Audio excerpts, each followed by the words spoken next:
এই হচ্ছে গৌরীশঙ্করদার ফুলের বাগান। কি চমৎকার সুন্দর বাগান উনি সাজিয়েছেন। বিভিন্ন ফুলের সমারোহ ঘটেছে এখানে। আর ওই সামনে একটি তার ব্রয়লার ফার্ম। ব্রয়লার ফার্মটা হচ্ছে তার জীবিকা।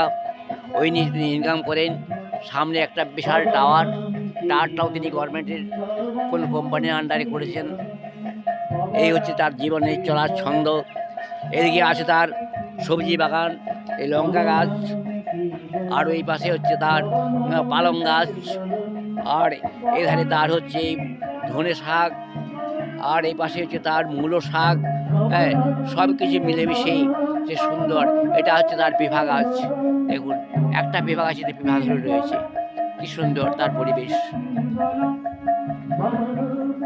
এদিকে তার মানে কি বলবো, প্রাণী চলে বেড়াচ্ছে।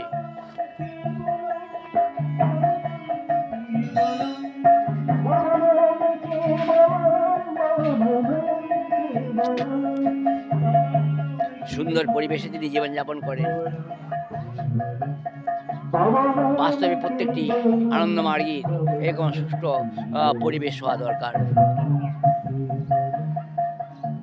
গ্রামীণ বাংলা কীরকম ভাবে তিনি সাজিয়েছেন তার পরিবেশকে।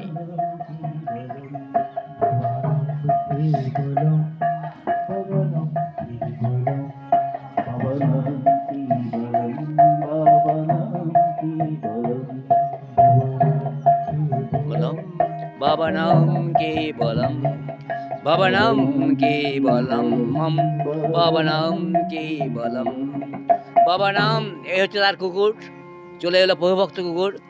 তো এই হচ্ছে গৌরীশঙ্করদার মানে গৃহপালিত পশু, প্রভুভক্ত পশু চলে এলো আমার কাছে। ভালো থাক, ভালো থাক, ভালো থাক, ভালো থাক, ভালো থাক।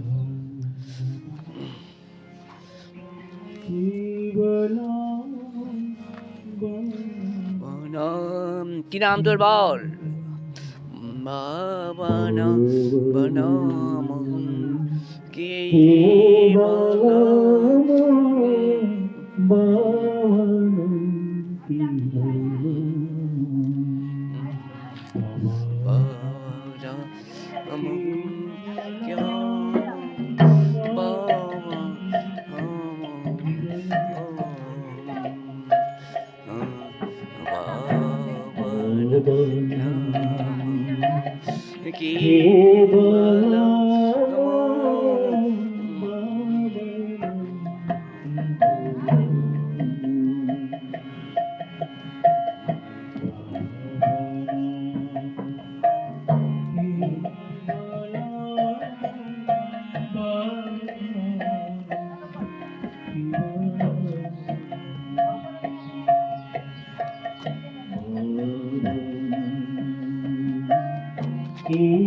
নমস্কার, শশাঙ্ক পাত্র।